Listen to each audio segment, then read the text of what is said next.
The house was too quiet that evening, the kind of quiet that presses itself into your skin, making you hyper-aware of every small sound. The hum of the refrigerator, the low whoosh of the air vents, even the faint ticking of the clock above the fireplace felt intrusive. I had just come downstairs to grab my charger from the kitchen counter when I heard the front door open. Then came the clacking. Alina's heels, sharp, brisk, territorial. She never softened her footsteps. She walked like she wanted the ground to announce her arrival. I froze midway down the staircase, my hand resting on the polished rail. I didn't expect her tonight, and Darius hadn't mentioned she was coming. But that wasn't what made me pause. It was the voice that followed, tatty, loud, nasal, dripping with artificial sweetness that always tasted like venom underneath. They walked in laughing, the kind of laugh people use when they're bonding over someone else's humiliation. I stayed still, hidden by the curve of the staircase wall. Their voices drifted directly toward me. "Girl, I can't wait for Sunday," Tatty said. "That dinner is gonna be everything. I got my camera ready because when she cracks, oh baby," she snapped her fingers. "That'll be viral-worthy." Alina let out a scoff, deep, satisfied. "Cracking, please, I already told you, I'm finally exposing the little gold digger." They both laughed, not casual laughter, gleeful laughter, eager laughter. My stomach tightened, a slow coil of heat unspooling inside me. "So what's the plan?" Tatty asked. Alina lowered her voice, but not enough. She was too excited to contain her volume. "I'm going to bring up the family trust. Make it sound like Darius is set to inherit at least 7 figures, then I'll watch her face. You know gold diggers always slip when they think they're finally cashing in." I swallowed, the bitterness pooling warm on my tongue. She continued, "And then, when everyone's looking, I'll ask her point-blank if she signed a prenup. That'll embarrass her enough, but if she dares get mouthy..." Alina clicked her tongue. "Oh, I wish she tries me, I've been waiting," Tatty gasped dramatically. "Alina, you are wicked." "No," she said smugly. "I'm just protecting my son and my family's legacy." My grip on the staircase tightened. My house, my legacy, my family's future. She thought she was protecting something she didn't even own. I silently inhaled through my nose, steadying myself. The air smelled like jasmine from the diffuser, normally calming, but now it just seemed to underline the tension vibrating under my skin. They moved deeper into the living room, and I followed the sound of their voices, not to eavesdrop, but because I was rooted to the spot, unable to move, as if the words themselves were holding me in place. Tatty plopped onto the couch. "I can't believe Darius lets her stay here." "Lets her?" Alina scoffed. "Not for long. Once I expose her, he'll come to his senses. I told him before the wedding, women like her see a handsome man from a good family and latch on. Good family, her favorite fiction. I'm telling you," Alina said, "that girl married my son for money. And Sunday night, everyone's going to see it." My heartbeat thudded, slow but heavy, every beat a reminder that this wasn't harmless meddling anymore. This wasn't occasional pettiness. This wasn't a comment here or a snide remark there. This was an attack, a planned spectacle. A humiliation designed to break me. And Darius, my sweet, conflict-avoidant husband, he had no idea. I inhaled again, this time forcing the air deeper, steadier. My silence had always been my armor. But tonight, it felt like the thing suffocating me. I stepped back, slowly, quietly, retreating up the stairs one measured breath at a time, my fingers trembling against the rail. When I finally reached the top, I closed our bedroom door behind me, leaned back against it, and let the quiet swallow me whole. They planned to expose me, not knowing the truth was sitting just above their heads, listening. Before we continue this story, I have a small favor to ask. Please leave a comment telling us which city or country you are listening from today. I love reading where our community is from. Also, don't forget to like and subscribe to help us bring you more fascinating stories. I sat on the edge of the bed, staring at the soft folds of the comforter, trying to slow the buzzing inside my mind. I felt not hurt. No, that emotion had long expired with Alina. I felt something colder, sharper disbelief, not at what she said. She had always believed I wasn't enough, but at how far she was willing to go, a gold digger. The word lingered in the room like cigarette smoke, sharp and insulting. I pressed my palms together, grounding myself. My therapist once taught me that when anger rises too fast, it tries to outrun reason.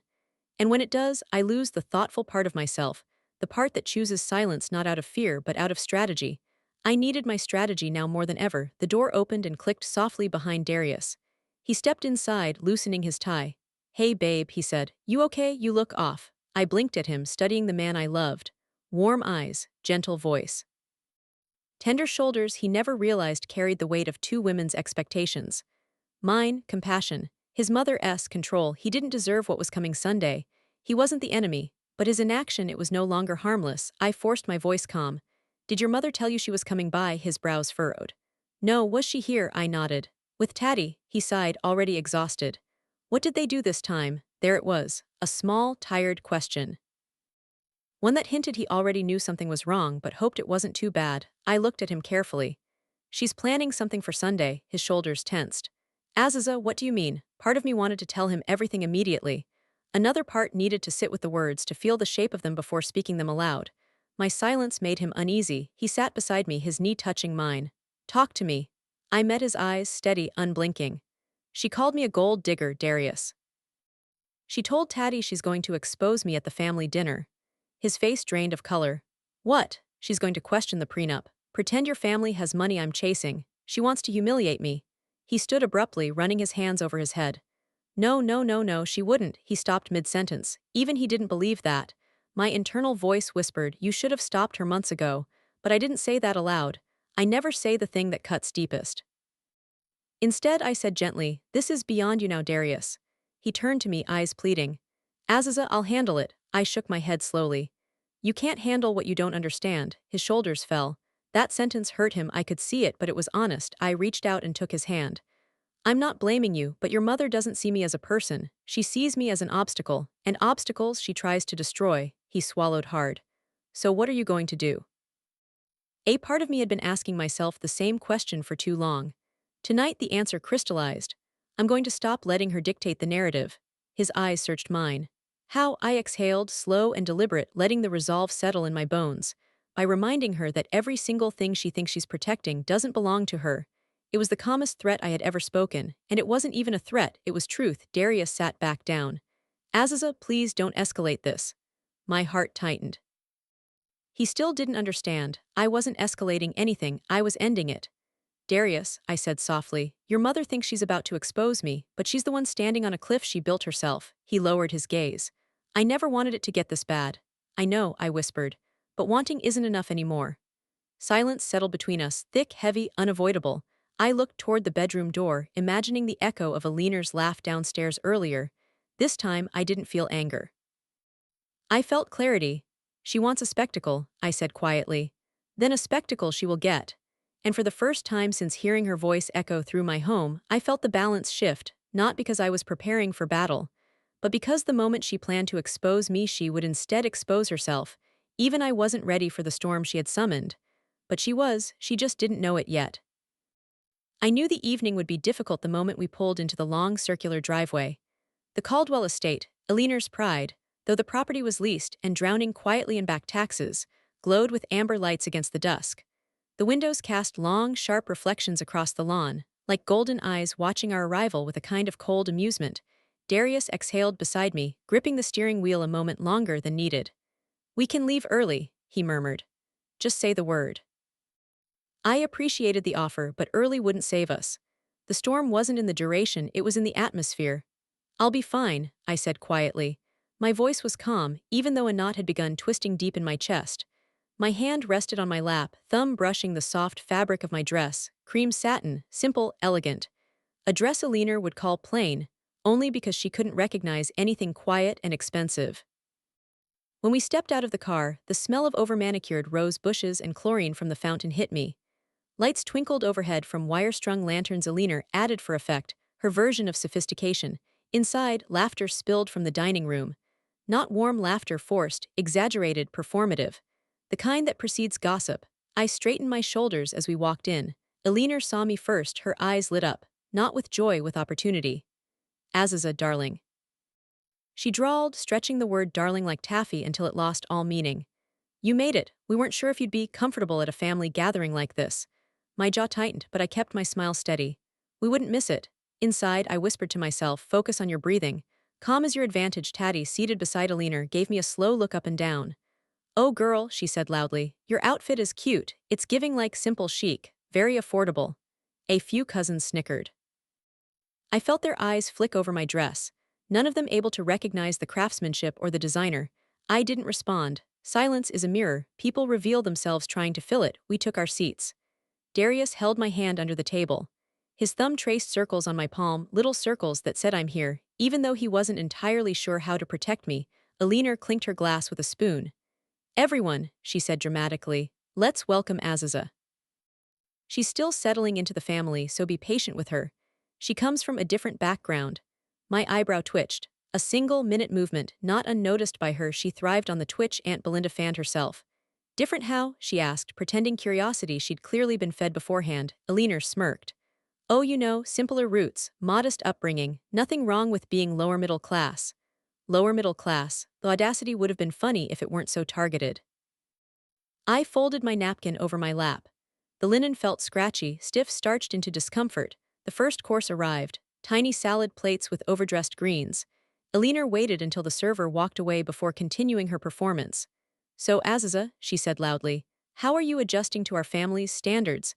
I imagine this kind of environment must feel a bit overwhelming for someone with your background. Every eye turned to me, I breathed slowly, meeting her gaze without blinking. I'm quite comfortable. Alina's smile faltered for half a heartbeat. She expected embarrassment, flustering anything but stillness. Taddy leaned forward, chin on her palm.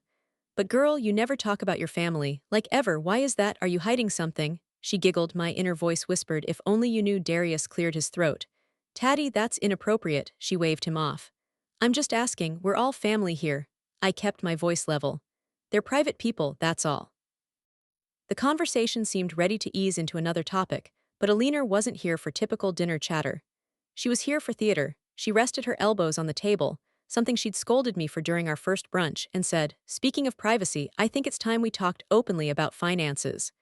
After all, when a woman marries into the Caldwell family, money becomes a sensitive topic. My entire body stilled. Here it comes. A cousin leaned in, intrigued. Money, what's going on? Alina inhaled dramatically. Well, my dears, as you all know, Darius is set to inherit the Caldwell Trust someday. A murmur ran around the table. I almost laughed. She'd made that lie so big she believed it. And she continued, lowering her voice conspiratorially, some people are drawn to a man because of what he can provide. A few heads turned subtly toward me. I lifted my water glass, letting the cool rim press against my lip. Stay composed. Mother, Darius said sharply, stop. But she didn't. She lived for the gasp, the drama, the emotional carnage. She raised her voice louder, sharper. I'm just saying, Darius, you're a catch. Handsome, successful from a respectable family. A young woman from a modest background might see dollar signs. My pulse thudded once, deep and low. Alina looked straight at me, eyes glittering with vicious amusement. And some people, she said, marry into a wealthier family for security, stability. She tilted her head. Wealth. I gently set my glass down. The clink was soft, but inside, something hardening clicked louder. A young cousin whispered far too audibly, is she talking about Aziza? Alina didn't give time for an answer. She clapped her hands once. Yes, sweetie, I am. Why pretend? It's obvious she married for Caldwell money. She swirled her wine. Not that I blame her, we're quite well off. Taddy burst into cackling laughter, slapping the table. Ooh, she said it, not me. The table erupted in whispers, embarrassment, uneasy shifting.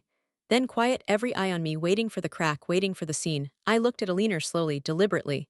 Her smirk widened, believing she'd won. Inside me the hurt didn't rise, the shame didn't rise, something else rose, something steadier, resolve. A calm fire that spread with purpose. I rested my hands on the table, palms flat. Is there anything else you'd like to say, Alina? Her brows lifted. She wasn't expecting composure. Well, she said giddily, since we're all here, did you sign a prenup? Gasps, real ones, sharp inhales rippling around the table. Darius slammed his hand on the table. Mother, she ignored him, her eyes drilling into mine. This was her climax, her big reveal. I felt the eyes, the tension, the breathless anticipation. Instead of shrinking, I leaned in just an inch, enough to make her blink. That's an interesting question, I said softly. She tilted her chin, smug. Well, of course. A woman with your background should have been thrilled if we offered one. I mean, she gestured broadly around the room, look at what you married into. Her voice dripped condescension. But now I saw something else in her face too, a sliver of insecurity, a whisper of doubt. I let the silence stretch long enough to make her uncomfortable, then I smiled, small, precise, devastating. Alina, I said gently, you think you know what I married into. Her smile wavered. But you have no idea. Her brows pinched, confusion creeping in at the edges. Inside, my thoughts sharpened to a single, clear point. You wanted a public spectacle. So I will give you one, but on my terms, but not tonight, not in her terrain, not when she was so eager. No, I wanted her confidence to peak first, so the fall would be cataclysmic. I sat back in my chair. We can discuss finances another time, I said softly. Preferably when everyone in the room understands the actual numbers. Alina blinked. Twice. Something in her expression faltered, a flicker of uncertainty. Taddy stared at me, thrown off. What does that mean? I simply smiled again, a smile that offered nothing and revealed everything. It means, I said quietly, Sunday will be enlightening. The table didn't breathe, not really, they were too busy wondering what I meant. Alina opened her mouth, likely to claw back control, but the air had shifted. Her dominance thinned. Her confidence cracked, and she knew it, she felt it. Darius squeezed my hand under the table, hard, relieved, confused all at once. Inside my mind I whispered, you want war, so I will give you the truth, and the truth will burn everything you believe you own. Alina cleared her throat, trying to regain composure, but her voice wavered. Well, we'll continue this conversation later. No one believed her, not anymore. The dinner stumbled awkwardly into small talk after that, but her energy, never recovered. When we finally stood to leave, Alina avoided my eyes, which told me everything. She sensed something. She just didn't know she should be terrified. The car ride home was a vacuum of sound, quiet, suffocating, heavy. Only the hum of the engine filled the space between us, and even that felt muted, as though it respected the tension hanging in the air. Streetlights drifted across the dashboard in slow, golden stripes. My hands were folded neatly in my lap, but inside my chest something simmered. Not anger exactly. Anger is loud, messy, impulsive. What I felt was quieter, a burn that stayed beneath the skin. A slow fire that didn't lash out, it calculated. Darius cleared his throat. The sound was fragile. Aziza, please talk to me. I didn't look at him yet. I watched the road ahead, the smooth black stretch illuminated by the car's headlights, the faint blur of trees passing by. My voice, when it came, was flat, controlled. What would you like me to say? He winced. Don't do that. I finally turned to him. The streetlight caught part of his face, just enough for me to see the guilt in his eyes. Do what? I asked quietly. That tone, that silence, the one that says you've shut me out. I inhaled slowly. I'm not shutting you out, I'm just thinking. Inside my head, though, another voice whispered, thinking about how long I've let this happen, thinking about how much I've allowed for your peace. He parked the car in our driveway and turned toward me fully. Tonight was awful, he said. She shouldn't have said those things, any of them. I watched his fingers tighten around the steering wheel. He meant well. He always meant well. But meaning and doing were oceans apart. And what did you say to her? I asked. He blinked, startled. I told her to stop. You saw that. I nodded once. Softly, he flinched as though struck. Silence bloomed between us. I softened my voice, not because I needed to, but because he deserved clarity. Darius, your mother humiliated me on purpose. She planned it. She rehearsed it. She waited for an audience to tear me apart. His breath hitched, quiet. Shame pooled in his eyes. And you told her to stop, I whispered, like she'd spilled a drink. Not like she'd tried to break your wife. He lowered his head, his voice cracked. I didn't know what to do. My heart tugged inside my chest. This was the part that always kept me gentle with him, his vulnerability, his sincerity, his wanting to be better even when he didn't know how. But even sincerity couldn't erase tonight. I reached for the door handle. Let's go inside, I murmured. When we entered the house, the warmth of the foyer wrapped around me, the soft glow of recessed lighting, the faint scent of citrus from the cleaning spray we'd used earlier. Normally it felt comforting. Tonight it felt too clean, too quiet, too fragile. We walked to the living room. I sat on the edge of the sofa, hands clasped, staring at the reflection of the chandelier in the darkened window. Darius sat beside me but kept a respectful distance. Aziza, he said softly, you didn't deserve that. No, I said calmly. I didn't. He ran a shaking hand through his hair. I'll talk to her, I'll make her apologize. I turned slowly toward him, my gaze steady.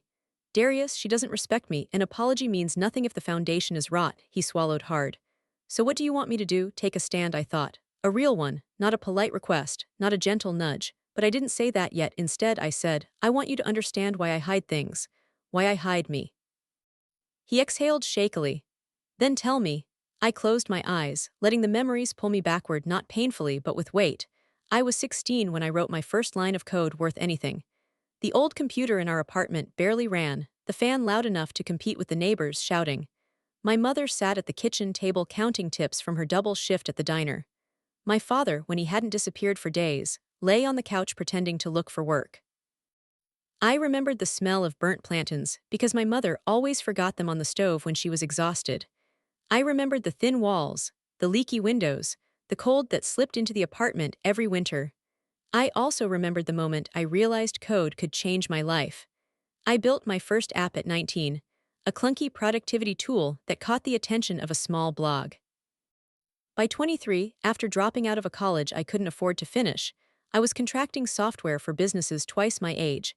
And by 26, I created the technology that would become the backbone of my company, a system that automated data infrastructure, something corporations had been desperately trying to simplify. Investors lined up. Partners begged for meetings.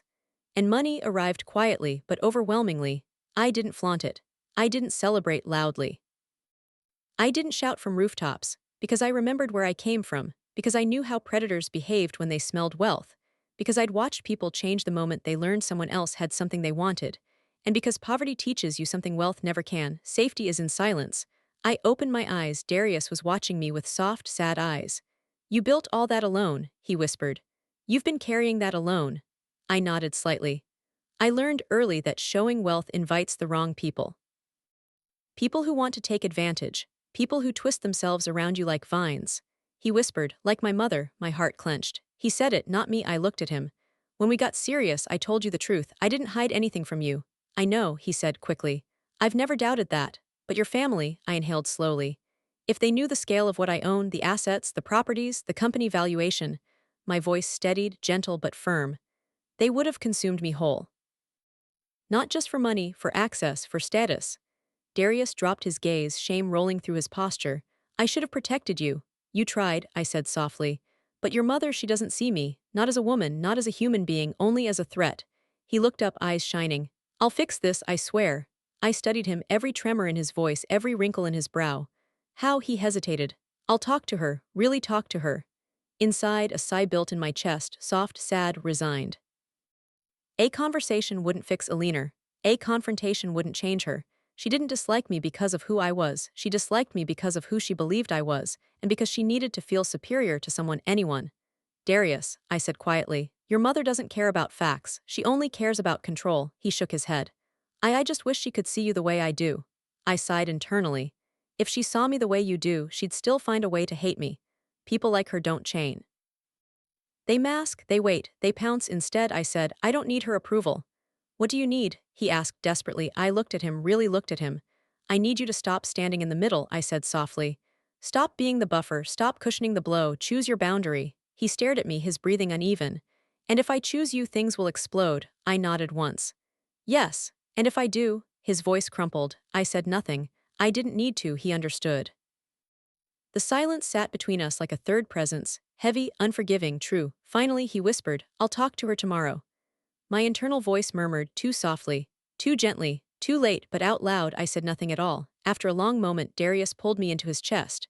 His arms wrapped around me, his warmth settling over me, his heartbeat steady against my cheek. I hugged him back because I loved him, but the burn inside me didn't cool. It simmered quietly, waiting. Waiting for the moment I would no longer swallow the disrespect. Waiting for the moment truth would do what apologies never could. Waiting for the moment Alina would realize she set herself on fire. Tonight was hurt. Tomorrow would be planning. And soon, soon, the burn would no longer be silent. I first learned something was wrong because the house felt invaded. It was subtle at first, an extra scent in the hallway, too floral and sugary to belong to me. Then a faint dragging sound somewhere downstairs. A thump, a giggle, the unmistakable echo of Taddy's laugh bouncing off the tiles. I paused at the top of the staircase, my hand hovering over the railing. The morning sun streamed through the tall foyer windows, cutting golden stripes across the floor. My chest tightened, not with fear but with a sinking realization. She wouldn't dare. I moved down the stairs slowly, each step deliberate. Halfway down I saw it, Alina standing in my living room wearing a silk robe I had bought during our honeymoon trip. Her hair was wrapped, her slippers fluffy, her posture relaxed as if she were in her home. Taddy was beside her, folding coats and tossing them across the back of my sofa, paid for in cash, delivered from Milan. Alina looked up, saw me, and smiled with sugary triumph. "Ah, there she is," she said, sipping from my monogrammed mug. "The little houseguest." Houseguest, I blinked once, slowly, intensely, because if I moved too fast I might let emotion show. I stepped fully into the room. "What are you doing here?" Taddy let out a sharp laugh. "What you mean, girl? We making ourselves at home. Your man needed us." My jaw tightened. "Needed you for what?"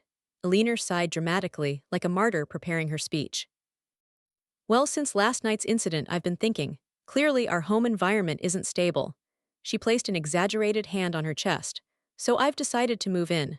Move in, my heartbeat didn't spike. It sank deep and controlled into the center of my chest where resolve brewed like a dark tea. And this is your solution? I said. Of course, she said, breezy. A mother protects her son and her home, and I refuse to leave him here unattended with a woman who. She waved a hand vaguely at me. Let's say, may not have his best interests at heart. Inside, my thoughts whispered in the slow, cold cadence of disbelief. She still thinks this is her son's home. She truly, honestly thinks this belongs to him. Taddy chimed in, cackling. We told you she'd be mad. Look at her face. Mad, mad. I didn't react, not yet. Instead, I walked past them into my kitchen. My kitchen felt smaller somehow. Scent of Aliner's perfume, jasmine mixed with something powdery and stale, sat thick in the air. I placed my phone on the counter with a soft click. And where is Darius? I asked calmly. Oh, Aliner said brightly. He went to work early. We spoke on the phone. He said the lie came easily to her, too easily. He didn't say anything, I interrupted, turning around. He doesn't know you're here. Her eyes narrowed, just a flicker, but enough. Taddy arched an eyebrow. Why you always gotta assume the worst? Maybe he wanted support. I think, I said evenly, that if Darius wanted you here he would have mentioned it. Aliner waved dismissively. Well, I wanted to be here and that's enough. Then, more pointedly, besides, this is the Caldwell home, and if I want to stay, I can stay. I stared at her, at the woman who had spent her entire life wearing borrowed luxury and inherited arrogance, at the woman who still believed this property, my property, belonged to her bloodline. My blood felt warm, not hot, not boiling, just warm enough to sharpen my perception. I see, I said softly. So you're moving in, she nodded proudly. Exactly, I brought suitcases, clothes, my paperwork. I'll be organizing things around here. Organizing, the audacity tasted metallic in my mouth. And, she continued, flipping her robe sleeve, since this home is part of the Caldwell estate. It's not, I said. She blinked. What? I kept my voice soft, level, tender almost, because softness cuts deeper than shouting. This house isn't part of the Caldwell estate. Aliner laughed. Sweetheart, everything Darius touches is Caldwell, including this home. Her ignorance was astounding, her conviction, almost admirable, almost. Taddy crossed her arms. So what, you think he just woke up and bought this all by himself? Girl, please. I inhaled slowly. I'm going upstairs now. When I come back down, we're going to have a conversation. Aliner raised her chin. Oh, don't worry, I have plenty to say. I didn't respond. Her words weren't knives, they were feathers. Feathers imagining themselves as steel. I walked upstairs, each step deliberate, grounding myself. Inside the bedroom, I closed the door gently and sat on the edge of the bed. I stared at the fabric of the duvet, the soft cotton, the symmetrical stitching, the color I chose deliberately to make this space feel safe. It didn't feel safe now. It felt challenged, invaded. I let the silence stretch, feeling the anger settle rather than rise. She moved into my home. My home, without invitation. With luggage, a low, steady pulse beat in my ears, not fury, precision. I picked up my phone and texted Darius. We need to talk. Come home at lunch, it's urgent, he responded instantly. What happened, are you okay? I typed, your mother is here. She says she's moving in. There was a long pause, then I'm on my way. Don't do anything until I arrive, please. A humorless smile touched my lips. Don't do anything, as though inaction had ever protected me. I stood, smoothing the front of my shirt. My reflection in the mirror was calm, hair pinned neatly, posture relaxed, expression neutral, but behind my eyes a storm I no longer intended to silence. When I returned downstairs, Aliner was in the hallway directing movers, actual movers. They carried 2 oversized suitcases and a set of garment bags. Taddy clapped her hands. Yes, bring them in, the big room down the hall. We need closet space, closet space. My fingers curled slightly, I stepped forward. What is going on? Aliner gestured elegantly at the movers. I'm settling in, Aziza, you should be happy I'll bring structure to this house. Her voice rang with entitlement, thick, suffocating entitlement. And what exactly are you planning to do while you're here? I asked. She shrugged. Supervise, maintain order, watch over things. If you stay, fine. If not, well, I'll keep Darius company. My breath stilled. Just for a moment, she was pushing me out, deliberately, openly. Taddy smirked. You ain't gotta be jealous, his mama just wants what's best. Inside a shift, the burn deepened into something colder, sharper. She thinks she can replace me. Aliner turned her back to me, speaking to the movers. Yes, yes, right upstairs, and be careful with those, they're expensive. Expensive, I nearly laughed. I stepped forward. No one is moving in here. Aliner paused mid-instruction, turning with a slow, calculated expression. Excuse me. This is not your home, I said evenly. She crossed her arms, chin rising like an empress addressing a servant. If you want to stay here, Aziza, you need to accept reality. I'm protecting my son and my home. My voice didn't rise, it didn't need to. Alina, I said softly, this house belongs to me. She burst into laughter, a full, mocking howl. Oh, sweetheart, you really believe that, don't you? Did he tell you that to make you feel important? My pulse slowed, a dangerous calm. It's the truth, she waved her hand. Well, until I see paperwork, I don't believe it. And even if you bought it, it was with his money, his inheritance. There it was again, the illusion she clung to like oxygen. My heart didn't beat faster, it beat deeper. This wasn't a misunderstanding. This was a war, she declared. Darius rushed in through the front door, suit jacket unbuttoned, hair out of place. Mom, what are you doing? Alina turned to him with an innocent smile. I'm saving you, you'll thank me. I folded my arms and watched him watch the conflict tear across his face. Mom, he said, you cannot move into our home. Our home, she repeated sharply. This is Caldwell property, and she pointed at me, has you brainwashed? Darius looked at me. Aziza, I'm so sorry, I'll get her out. And inside, a thought unfurled like a dark flower, no, I'll get her out, and not just out of the house. Alina stamped her foot like a child. I'm not leaving, I have every right to be here. I stared at her soft, steady, terrifyingly calm. You have no rights here, I whispered. None, Alina's face twisted in fury. We'll see about that. We would soon, but when she saw the documents, when the lawyer arrived, when reality crushed her delusions, she wouldn't just leave, she would fall. I knew something was wrong the moment I stepped out of the elevator at my office. My phone buzzed once, then again, then a third time in frantic succession. The display showed Mrs. Carter, my next-door neighbor. She rarely called, she preferred polite nods, passive-aggressive HOA emails, and the occasional pound cake left on my porch. For her to call now, in the middle of a weekday morning, meant something had tipped from unusual to unacceptable. I answered. Hello, her voice came rushed, breathless. Baby. I don't want to alarm you, but you need to know something. My stomach tightened. What happened? It's that mother of his, she said. Mrs. Caldwell, she's outside, throwing your things onto the driveway. For a moment the world went absolutely still. No sound, no air, no movement, just one sentence echoing like a fault line splitting. She's throwing your things onto the driveway. I closed my eyes. Describe exactly what you see. Well, she whispered, there's a pile of clothes, boxes, shoes. The robe you always wear. My breath snagged in my chest. Not the robe, not the midnight blue silk robe my grandmother saved months to buy me before she passed. She keeps telling everyone who passes that you don't belong, and she's cleaning her son's house. It's messy, honey, real messy. A slow, simmering cold spread through my limbs. Not rage, precision, a coiling of intent. Thank you, I said quietly. I'm on my way. I hung up, walked back into my office, and grabbed my coat from the back of the chair.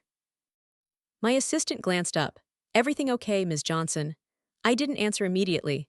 I smoothed the sleeve of my coat, noticing a faint thread along the seam. Then I looked at her. I'll be working from home today. She nodded as I walked out, my heels striking the polished floor with rhythmic restraint. My mind was a landscape of controlled fire, smoke curling but not yet rising. In the elevator, the fluorescent lights flickered gently, humming a soft mechanical tone.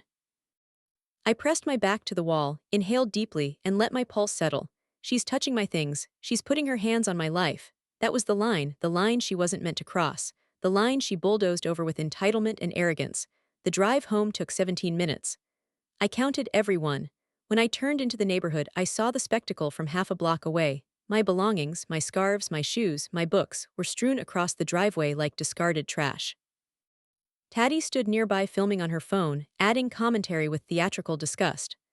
Oh, look at this, she said loudly. Cheap, cheap, cheap, cheap. Why she got so much stuff anyway? Gold diggers always overpack. Leaner stood in the center of the chaos, hands on hips like the self-appointed sheriff of ignorance. She was dragging a box across the concrete, the cardboard scraping loudly. A box labeled Aziza, personal journals, my journals, the most private parts of me. Something sharp and quiet snapped inside my chest. Not loudly, not dramatically, just a clean internal break. I parked the car slowly, turned off the engine, stepped out. The air smelled like warm asphalt and betrayal. Taddy saw me first. Oop, she back, she lifted her phone higher. This bout to get good. Alina turned, her face lighting with something cruel and satisfied. Perfect timing, she said. I was just about to put the rest by the curb. I walked forward, each step slow, deliberate, every muscle measured. What are you doing? What I should have done months ago, she said. Removing you from this home, my son's home, this family's home. My eyes swept over the mess, my winter coat dusted with dirt, a framed photo face down, my robe slumped over the edge of a flower pot. My chest tightened painfully, but my voice stayed steady. This is theft, Alina. It's restoration, she snapped. You don't belong here, you never have. My breath felt thick in my throat. You are removing my personal property without permission. As if you had property, she scoffed. My fingers curled slightly at my sides, a micro-movement I fought to contain.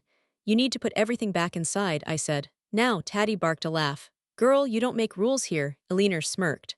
Actually, let me be very clear. She picked up one of my dresses and tossed it onto the concrete. You have no place in this family. The words hit with the force of a blow, not because they were true, but because she wanted them to cut. I breathed in slowly, letting the sting sink into resolve. I see. I bent down and lifted the dress. Dust clung to the fabric, small pebbles embedded in the hem. You think you can push me out? I'm not thinking, she said proudly. I'm doing. Taddy zoomed in with her camera. Tell her. I stared at Elena for a long moment. Her face was flushed, triumphant, drunk on the fantasy that she was reclaiming something she believed belonged to her. Inside, something shifted, something final. You've crossed a line, I whispered. Elena rolled her eyes. Stop talking in riddles and get off my driveway.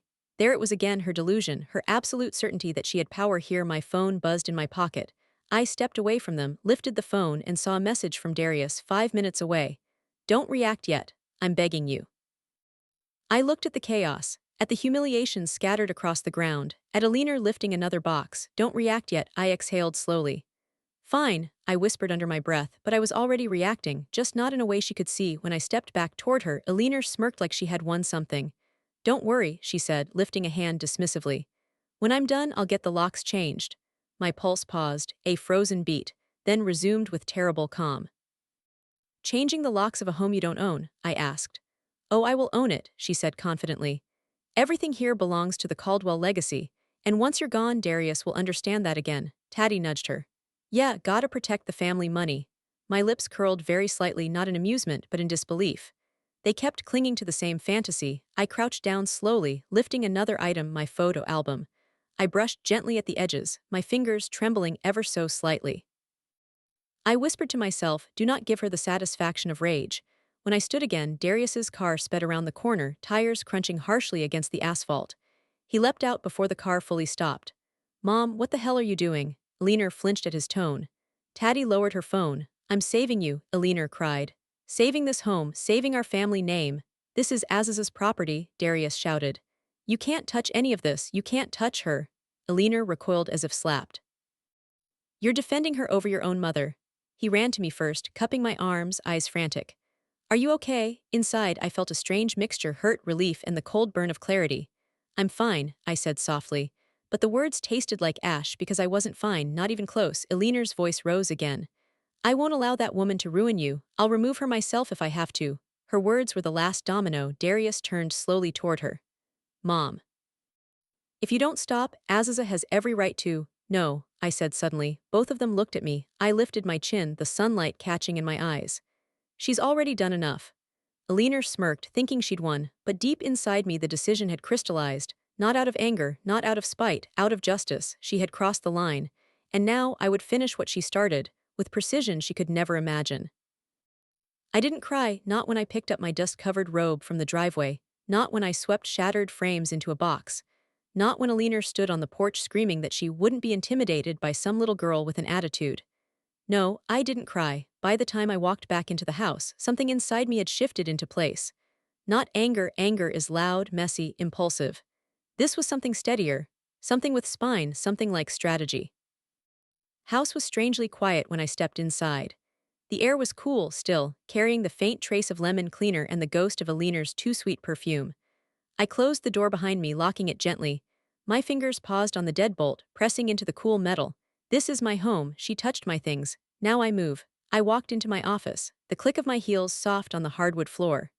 Sunlight streamed through the tall windows, catching the gold edges of picture frames and the glass surface of my desk. I inhaled once, slow, grounding, then I sat down, opened my laptop and began. The storm had already started, it just wasn't loud yet. I dialed the number from memory. Good afternoon, this is Harrington and Wells. How may I? It's Aziza Johnson. A beat of silence, then the tone shifted immediately. Ms. Johnson. Of course. How can we assist you today? I glanced at the stack of folders I kept in the lower desk drawer, documents I hadn't touched in years because I'd built a life on silence and anonymity. My mother-in-law attempted to evict me from my own home this morning, I said calmly. I need emergency counsel. The attorney inhaled sharply. Understood. What actions did she take? She removed my belongings and placed them outside. She attempted to assert ownership over my home. She also declared intent to change the locks. That is unlawful on multiple levels, he said. Do you want civil action, criminal action, or both? I paused, letting the question float in the air both, but I didn't rush the answer. I want to handle this cleanly, I said. No theatrics, no noise, I want a legal wall she can never climb over again. Yes, ma'am, he said. In that case, I'll need updated copies of your property deeds, trust documents, and corporate ownership filings, anything tying your assets exclusively to you. I'll send everything within the hour. Very well, shall I prepare correspondence for a formal cease and desist? A small, cold smile touched my lips, barely there. Not yet, I murmured. We'll wait for the right moment. A pause. As you wish, we'll be on standby. I hung up slowly, letting the silence settle. This is how it starts, I thought, not with shouting, but with paperwork. I opened the bottom drawer. It stuck for a moment, the wood catching the frame, before sliding open with a soft groan. Inside, neat rows of navy blue folders rested like sleeping soldiers, each one labeled in gold ink: property, private trust, irrevocable company, ownership company, structure company, patents estate, long-term. I pulled them out one by one, stacking them on the desk with deliberate precision. The soft whisper of each folder touching the wood felt ceremonial, a quiet preparation for war. As I opened the property deed binder, my fingers brushed the embossed address, my land, my house. Every inch from the foundation to the roof tiles, purchased under my name with funds a lender didn't know existed. A slow exhale escaped me. The kind that carries years of effort, secrets, sacrifices. Darius stood in the doorway before I even noticed him. He must have come upstairs quietly. His posture was stiff, shoulders tense, tie loosened. His eyes darted between the folders and my face. Z, what are you doing? I didn't look up immediately. I finished scanning the deed, then closed the folder. I'm preparing documentation, I said. For what? For protection. I lifted my eyes to him. Because clearly I need it. His face crumbled, the guilt hitting him like a wave. Aziza, I'm sorry, you should have, I said softly, not cruelly. But you didn't. He flinched at the quiet truth in my voice. I didn't think she would ever. He ran a hand down his face, eyes darkening. I didn't know she'd go this far. You didn't want to know, I replied. There's a difference. He sank into the chair across from me, elbows on his knees, hands clasped. His eyes were glassy but not teary, just overwhelmed. What are all these? He asked, nodding at the folders. Everything she thinks belongs to you, I said. I opened the first folder. Everything she believes is Caldwell property. I tapped the documents. Everything she assumes she'll take one day. Darius swallowed hard. You hid all this? Yes. Why? I paused, fingers tracing the edge of the folder. Because love doesn't need a ledger, I said quietly. Because I didn't want money to define us, because I didn't want you to feel small. He sat back as though the air had been punched out of him. I continued, because I spent my whole life being judged for not having enough. I didn't want to be judged for having too much. He stared at me, really stared. I had no idea the weight you were carrying. No, I said gently. You didn't, he lowered his voice. And she's been hurting you, for years. Yes. He closed his eyes, jaw clenching. I failed you. A strange ache moved through my chest, sympathy, sadness, exhaustion. You didn't protect me, I said simply. But now I will protect myself. When he opened his eyes again, something had changed, a new awareness, a new fear. Aziza, his voice cracked. What are you planning to do? I stacked the folders neatly. I'm going to show her the truth. And then what? Then, I said, she will never step foot here again. My fingers moved swiftly across the keyboard, scanning and uploading documents. PDFs of deeds, photos of signed trust papers, scanned ownership filings.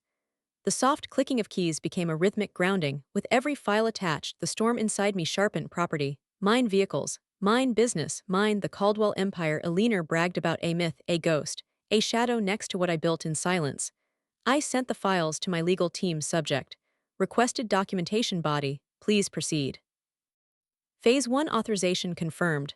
AJ, I hit send. A quiet finality settled in the room. Darius watched me with something like awe and regret mixed together. Aziza, you're really doing this? Yes, I said softly, because she left me no choice. He stood and crossed the room. I'll talk to her, I'll make her leave. I shook my head. You had chances to stop her. She ignored you, she mocked you, she doesn't respect you, he winced. And she will not respect your boundaries now. She needs consequences, not conversations. He swallowed, voice dropping. Are you punishing her or me? I looked at him, really looked. At the man I loved, at the man who had stood too quietly for too long. I'm not punishing you, I said softly. I'm protecting myself. He nodded slowly, shame clouding his expression. I should have been doing that. Yes, I whispered. You should have. He sank into silence. For a moment, neither of us moved. The only sound was the soft hum of the computer. Inside my mind, a thought echoed with icy clarity. The storm is no longer coming. I am the storm. I woke the next morning with a clarity so sharp it felt like light cutting through glass. No shaking hands, no racing heart, just stillness. A deliberate, dangerous stillness. Downstairs, the house was quiet, too quiet. The kind of quiet that comes after chaos when every wall remembers the noise that shook it. Alina and Taddy had left early. Their perfume still lingered faintly in the hallway, sugary and smug. I tied my robe around my waist and walked into the dining room. Sunlight pooled on the table, warm and golden, illuminating the single folder I'd placed there last night. A folder I intended for an audience. Not a fight, not a confrontation, a revelation, the kind that breaks illusions cleanly. I sat down, opened my laptop and began typing the message that would trigger everything. Subject: Family clarification meeting time. Tomorrow, 6 p.m. Location. Our home message. I believe it's time we clear the air. All relevant parties should attend. This conversation will bring resolution. Aziza, I read it twice, inhaled once, then hit send. The trap was set, not a violent trap. Not a petty one, a truth trap, the kind only liars fall into. Darius responded first. 3 minutes later, do we have to do this? I'm afraid of what she'll say, I typed back, we are far past that. This is necessary. He didn't argue, he just replied, I'll stand with you. Whatever happens. I hesitated before responding because part of me still didn't know whether he could. Or would. Or should have to, but I wrote it anyway, thank you. Then the next replies came exactly as expected. Alina responded with dramatic indignation finally. I'm glad you realized you owe us this conversation. I'll be there. Oh, the word hit my screen like an insult she thought was profound. Then Taddy replied, ooh, this gone be good, you finally ready to apologize. I'll bring snacks, she would. She absolutely would. I closed the laptop and exhaled. They think I'm surrendering. A soft, almost pitying smile touched my mouth. Let them think it. Later that afternoon, Darius found me in the home office, placing documents inside a sleek black portfolio. He lingered in the doorway, hand pressed against the frame, his expression strained. Z, what exactly are you planning to do tomorrow? I didn't look up. I'm planning to clarify. Clarify what? Ownership. I closed the portfolio gently. Authority. Boundaries. He shifted uneasily. I don't want them yelling at you again. I finally looked at him. His eyes were tired, no, haunted. He looked like a man who had seen a forest fire too late and realized the smoke had been warnings he ignored. They won't be yelling, I said. Not tomorrow. How can you be sure? I tapped the edge of the portfolio, letting the quiet confidence sit in the air. Because tomorrow, I said softly, I won't be speaking from emotion. I'll be speaking from law. He swallowed hard. I feel like I should have done more. I studied him, the slump of his shoulders, the guilt woven through his posture. You should have, I said gently. But you didn't know who you were protecting, he frowned. What do you mean? You thought you were protecting a fragile wife. Someone with no resources, no backbone, no power. He stared at me like he was seeing a version of me he had never truly understood. That's not who I married, he whispered. No, I agreed. It is. His voice thickened with remorse. I didn't realize how strong you were. I held his gaze. Strength hidden looks like weakness to cowards. His breath hitched. My mother is a coward, I finished quietly. He didn't argue. By evening the gossip had started spreading through the Caldwell grapevine like perfume in a crowded elevator, strong, unwelcome, impossible to escape.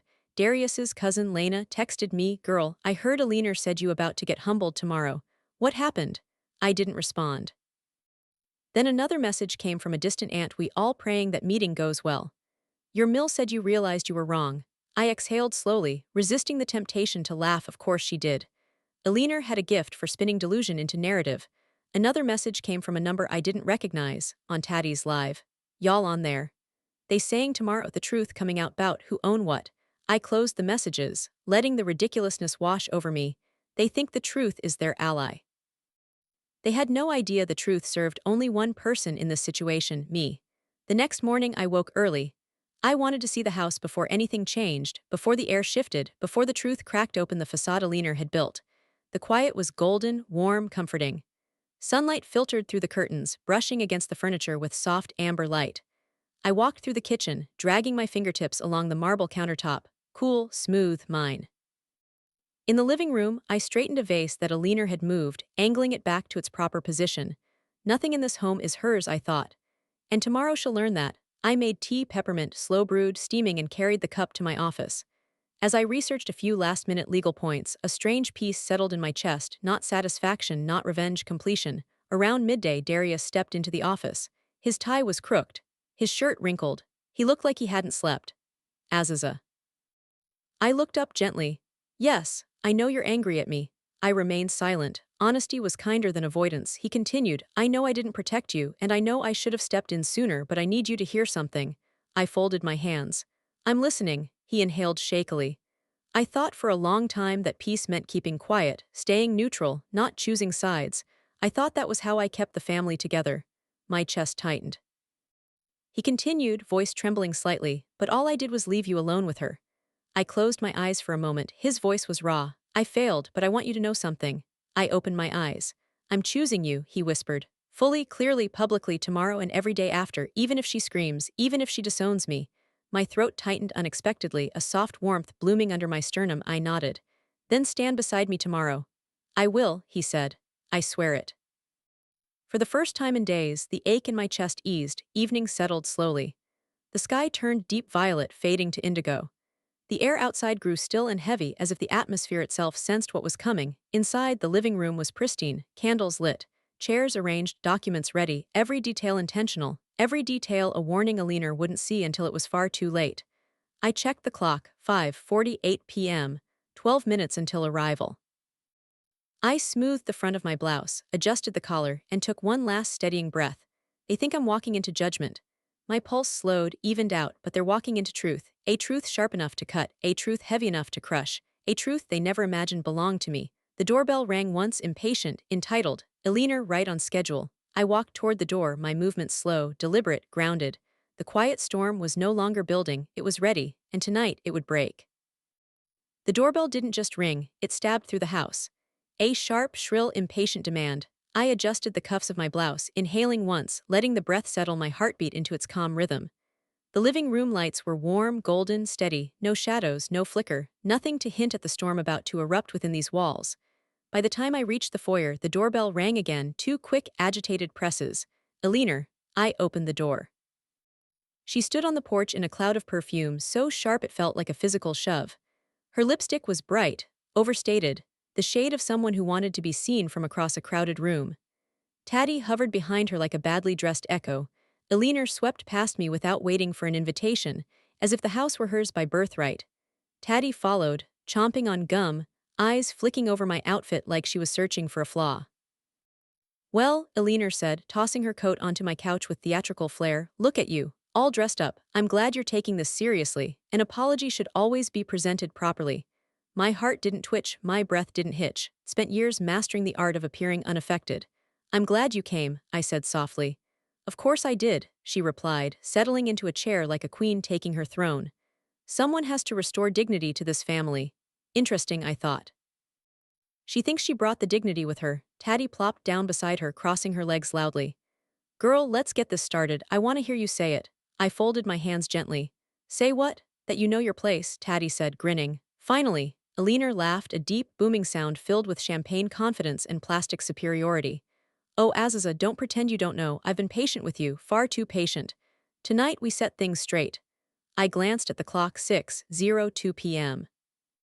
Darius would be down any minute. Time was my ally tonight. Alina was her own enemy. Alina leaned forward, elbows on her knees, voice dripping with faux compassion. First of all, she began, I want to acknowledge your courage. It takes a lot to admit when you've been, how can I say this, delicately misguided. Taddy snorted. Delicate? When have you ever been delicate? Alina waved her off. Hush, darling. She turned back to me. Now I assume you've realized the gravity of your behavior, the insults. The disrespect, the dishonor you've brought into my son's life. I blinked once. Slowly, insults, disrespect, dishonor, from me, but I didn't speak. I didn't need to. Silence is a scalpel. It makes people bleed themselves. Seeing me quiet, Alina grew bolder. You should never have married into the Caldwell family without understanding the standards we uphold. Your background simply doesn't prepare you for our expectations. A small, warm pulse of irony flickered in my chest, if only you knew. Taddy chimed in, voice sharp as a cheap earring. But hey, we're forgiving. Even if you came from, whatever little place you came from. A faint tremor of annoyance tugged at the corner of my jaw, not from the insult, from the laziness of it. If you're going to insult someone, at least be creative. I could hear Darius upstairs. His footsteps were slow, hesitant, heavy. Good, he should feel the weight of tonight. Alina mistook his delay for fear of me. See, he's nervous, she said, almost triumphantly. He's embarrassed for you, and honestly, who wouldn't be? Taddy nodded. Facts, I tilted my head slightly. Why would Darius be embarrassed? Oh, Aziza, Alina said with maternal mock sympathy, must I always spell everything out for you? You've been a burden on him since day one. Her words hung in the air like smoke. A burden, interesting, she continued, eager to fill the silence as if she feared what it might expose. I mean, really, all your little attempts to act refined. Cute, yes, convincing. Not at all, and we all know you only married him because you thought the Caldwell name came with wealth. A soft hum of amusement rose in my chest. She thought she understood the world, but she only understood her place in it. Your little job, whatever it is, Alina went on, waving her hand dismissively, cannot possibly support the lifestyle you pretend to have. Taddy burst into giggles. Right, girl, the way he pays for everything. He doesn't pay for everything, I said quietly. They froze for half a breath, then Alina scoffed. Don't lie, Aziza, it's unseemly. I said nothing else, just let the silence spread. She couldn't stand silence, it made her nervous, made her rush to fill it with arrogance, with mistakes. By 6:07 I had said fewer than a dozen words, and yet I could feel the room heating under Alina's own growing confidence. She thought I was cornered, afraid, beat. She mistook serenity for submission. She mistook planning for paralysis. And the more comfortable she grew, the more careless she became. You know, Alina said, leaning back with an exaggerated sigh, I'm actually happy you called this meeting. It shows you're ready to accept reality. What reality is that? I asked softly. That you don't belong in this house. The sentence dropped like a stone. Taddy grinned. That's right, this ain't your home, it's the Caldwell home. Alina said she's moving in full-time to help manage things. I raised one brow. Manage what things? Oh, you know, Taddy said with a shrug. The household, the finances, the property decisions, basically everything you've been fumbling. I stared at her for a long, quiet moment. Property decisions of a property she believes she owns. Alina added, I'll be taking over now that things are, well, falling apart under your control. My smile was small, micro-small, barely there. You're taking over? I repeated. Of course, she said. Someone competent has to. I let that hang for a breath. Then you're managing what you don't own. Her face twitched. Excuse me, before I could answer, Darius finally appeared at the top of the stairs. His shoulders were squared, his jaw tight, his eyes carrying the weight of 2 generations of cowardice and the decision to end that legacy tonight. He slowly descended the stairs. Mother, he said quietly. Darius? Alina exclaimed, delighted. Perfect timing. We were just discussing how Aziza finally came to her senses. He looked between us. I haven't heard her apologize, he said. Alina waved him off. She will, any minute now. She knows she can't stay in this home unless she admits she's been wrong. The breath I drew in was deliberate, slow, calm. Unless I admit I'm wrong in a home I bought. Darius looked at me, then at his mother. His throat tightened. Mother, he said quietly, you don't understand anything going on here. Darius, she snapped. Not now, don't you dare defend her disrespect. He stepped beside me, the first real step. Then Alina stood up, full height, chest puffed. Tonight, she announced dramatically, we reclaim this household. Her voice rose, her arrogance rose, her doom rose with it. Taddy clapped like she was applauding a stage performance. Yes, finally, she cried. This is gonna be so good. Alina turned to me, eyes glowing with triumph. Aziza, she said, savoring every word, prepare to accept what you should have accepted the day you walked in here. I stared at her, serene, not shaking, not worried, not wounded, serene. Because a person doesn't fear losing something they own. I'm ready, I said calmly. Alina smirked. Good, then let's begin. The rope she was wrapping around herself was almost complete. She had no idea she brought the chair, or that I held the match. The moment arrived with quiet inevitability. I sat at the head of the dining table, documents stacked neatly before me, each one a silent testament to the truth Alina and Taddy had assumed was theirs to manipulate. The sunlight poured through the windows, golden and warm, highlighting the edges of the papers like tiny spotlights on a stage. The air smelled faintly of coffee and polished wood, a comforting scent that steadied me. Alina lounged across from me, her posture a show of confidence so exaggerated it made the chair creak beneath her. Taddy fidgeted beside her, tapping her nails on the table, chomping gum, trying desperately to occupy the space with noise. Darius stood behind me, silent, his hand brushing briefly against my shoulder, a grounding anchor. I exhaled slowly, allowing the quiet to settle like a wave over the room. Every heartbeat echoed in my ears. Every small movement, the rustle of papers, the creak of the chair, the click of a heel against hardwood, felt magnified. This was the calm before the storm. I looked at Alina directly, letting the weight of my gaze settle on her.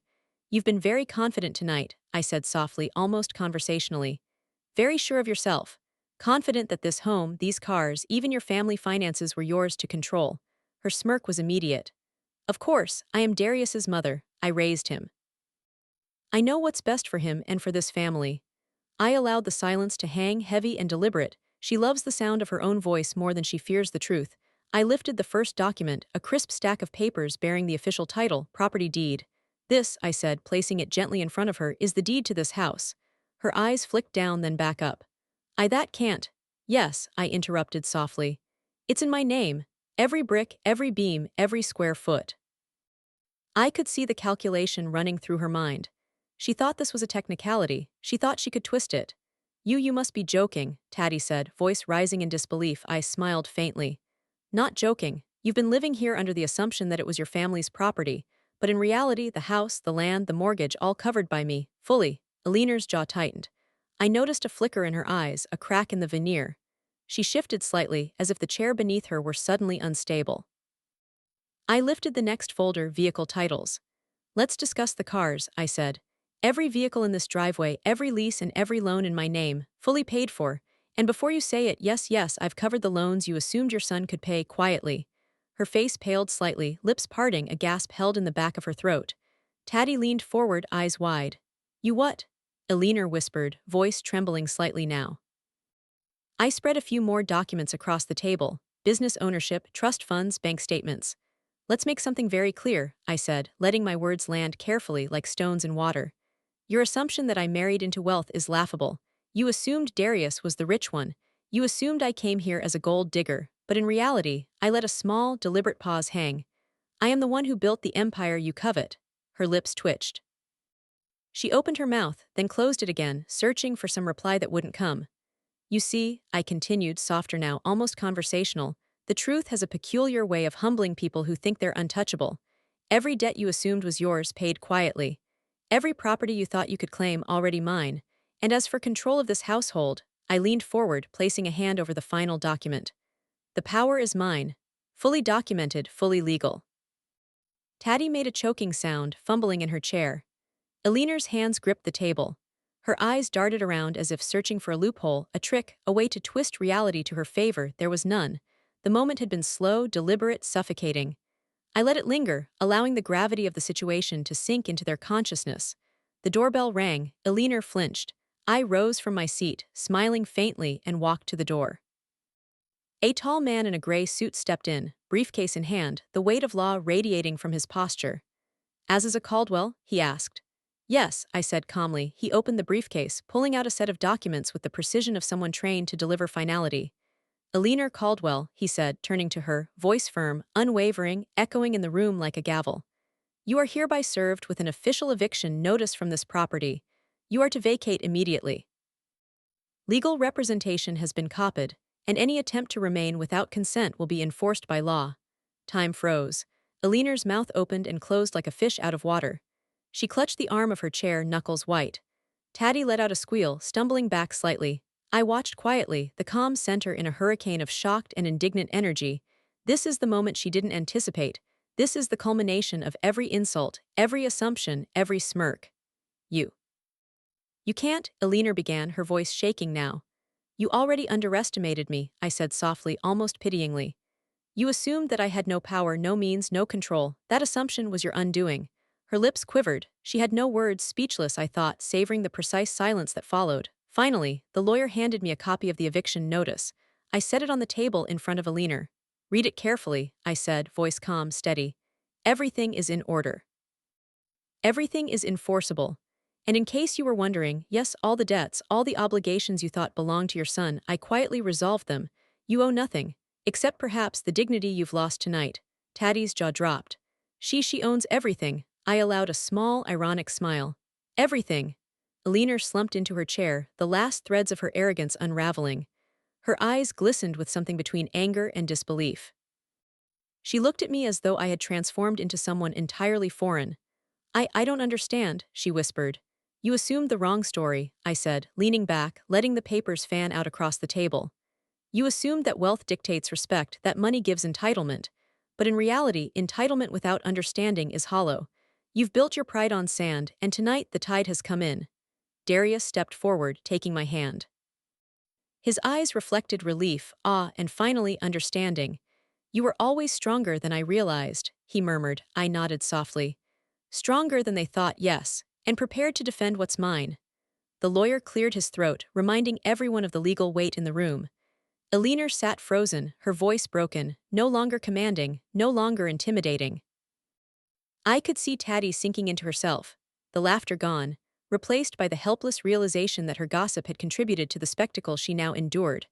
I took a final, measured breath, allowing the silence to settle over the room like a warm cloak. I was calm, serene, untouchable, because my truth, had been revealed. And for the first time, Elinor realized that the little gold digger she had mocked had never been after her son's fortune at all. The fortune had been mine all along. The house felt different the morning after the revelation. The sunlight filtered softly through the tall windows, painting gold stripes on the hardwood floors. I walked slowly through the living room, my fingers brushing the polished surface of the coffee table, lingering on the smooth leather of the couches. Everything was as it had always been. But now, it belonged unequivocally to me. Not just in papers or deeds, but in the quiet knowledge that no one could undermine my life or my choices again. I inhaled deeply, the scent of fresh coffee lingering in the air, mingling with the faint aroma of polished wood and linen. The house was alive, but no longer suffocating with tension. Instead, it exhaled calm, a silent acknowledgement that peace had returned. Darius entered the room, hesitating slightly as he observed me. His eyes were soft, weighed with genuine regret. Aziza, he began, his voice barely above a whisper. I don't even know where to start. I turned toward him, my movements measured, deliberate. I could see the vulnerability in him, the weight of his failed judgment, the knowledge that he had allowed his mother's arrogance to cloud his love for me. You start by being honest, I said gently. Nothing more, nothing less, he nodded, swallowing hard. I was blind. I let her dictate how I saw you. I let her insecurities and greed shape my perception of our life, and for that I'm so deeply sorry. I studied his face. There was a rawness there that spoke louder than any words could. He wasn't pretending, he wasn't negotiating. He was broken and he was willing to rebuild. Rebuilding trust isn't about apologies, I thought, it's about consistent truth day by day. I forgive you, I said finally, allowing the words to rest between us. But forgiveness isn't a free pass. It's the beginning of something you need to prove, to me, to yourself, and to us. Darius exhaled, relief softening his features. Prove it, he said, almost fervently. I'll do whatever it takes to rebuild what I broke. I love you, Aziza, I've always loved you. The sincerity in his words resonated, but I let the silence linger. Words are fragile, actions are concrete. Meanwhile, Elinor and Taddy faced the consequences of their arrogance. I had delegated the handling of the eviction proceedings entirely to my legal team. The notices had been served efficiently, without drama, leaving them no room for misinterpretation. I didn't feel pleasure in seeing them humbled, only a quiet, necessary justice. The phone calls came in throughout the morning, confirmations that the house, the cars, and the business assets were fully under my control. Every payment that had once been mismanaged by assumptions of Caldwell wealth was now accounted for, audited, and secure. Elinor had moved out. I knew she lingered, unable to reconcile the life she believed was hers with the legal reality that it never had been. Taddy had been quiet, her gossip finally silenced by the undeniable weight of proof. I didn't gloat. I let the truth exist as its own force. The satisfaction lies in serenity, not spectacle, I thought, as I poured myself a cup of tea, steam curling upward in delicate spirals. I began my slow tour of the home, allowing myself to notice every detail that I had once overlooked in my hurry to protect it from presumption. The kitchen gleamed under the morning light, the counters spotless. I opened the cabinets, arranging the teacups with care, feeling a small thrill of ownership that had nothing to do with wealth, everything to do with control reclaimed. I wandered into the study, my fingers brushing the spines of books, the leather of the chair I had claimed for myself. Here I had spent countless hours building my empire, sketching designs, planning strategies, negotiating deals. It was mine, every success and every struggle, and finally it felt as if the walls themselves acknowledged it. Darius followed quietly, standing behind me as I sank into the chair, letting the weight of the day and the journey settle in my bones. You've done it, he said softly, awe in his voice. I let out a slow breath, tilting my head back. We've done it. I've done what I had to do. You need to understand the depth of respect required for anyone who builds from nothing. I've earned this, Darius. And it's time you honor it, not just as my husband, but as my partner in life. He nodded, his gaze steady, unwavering now. The days that followed were quiet, deliberate, filled with small gestures that built trust brick by brick. Darius helped me reorganize files in the study, handling documents with care, asking questions, listening intently. We walked through the gardens, hand in hand, the sunlight filtering through the trees in gentle patterns on the grass. He never spoke of his mother's betrayal again, focusing instead on how to restore the balance that had been disrupted, not by wealth, but by misunderstanding and arrogance. I allowed myself to feel peace again, a slow, unfolding calm that reminded me why I had worked so tirelessly. Not for revenge, not for dominance, but for life, for dignity, and for love built on truth. Late in the evening, I stood at the window, looking out at the city skyline. Lights twinkled in the distance, each one a reminder of the countless lives moving forward, oblivious to the storms that raged behind closed doors. I thought of my past, of the girl who had built a tech empire from the ground up, quiet and underestimated. I thought of the resilience it had taken to survive slights, insults, and false assumptions. And I smiled softly. Strength isn't loud, I reminded myself. It's persistent, it's quiet. It's the ability to walk through the fire, remain calm, and claim what is rightfully yours without destroying yourself in the process. Darius joined me at the window, resting his hand over mine. The warmth of his palm reminded me that trust could be rebuilt. That love, tempered by truth, could endure. Do you ever feel free? He asked quietly. I turned to him, meeting his gaze. I am free, I said, the words carrying more weight than I could express. Free from doubt, free from fear, free from those who tried to control me, and most importantly, free to live the life I've earned. He nodded, a small, peaceful smile tugging at the corner of his lips. This is the calm after the storm. This is the life I've fought for. That night, I walked through the home one last time before bed. The polished floors reflected the soft glow of the lamps, the curtains swaying gently in the evening breeze. Every room, every object, every corner whispered my story of struggle, of resilience, of quiet determination. I stopped at the threshold of the master bedroom and rested a hand on the doorframe. For a moment I closed my eyes, letting the soft scent of linen and cedar fill my senses. I smiled. This was mine, not by chance, not by inheritance, but by effort, strategy, and unwavering self-belief. Darius approached and wrapped his arms around me, a gentle weight of solidarity. We'll face the world together, he whispered. Yes, I murmured, leaning into his embrace. Together, and calmly, we'll continue building what we were meant to create. The house exhaled around us. Peace finally had returned. I stepped back, straightened my posture, and looked around the home that had always been mine. The journey had been long, painful, and at times lonely, but it had been worth it. Every slight, every insult, every doubt had led me here. I was calm, restored. Victorious, not with anger but with dignity, and for the first time in a long time I truly smiled. Did you like the story? And which city are you listening from? Let's meet in the comments. If this story touched your heart, you can support me by sending a super thanks so I can keep creating for you. On the screen, you can see 2 new life stories that I highly recommend. Don't forget to subscribe. See you in the next life story, with love and respect.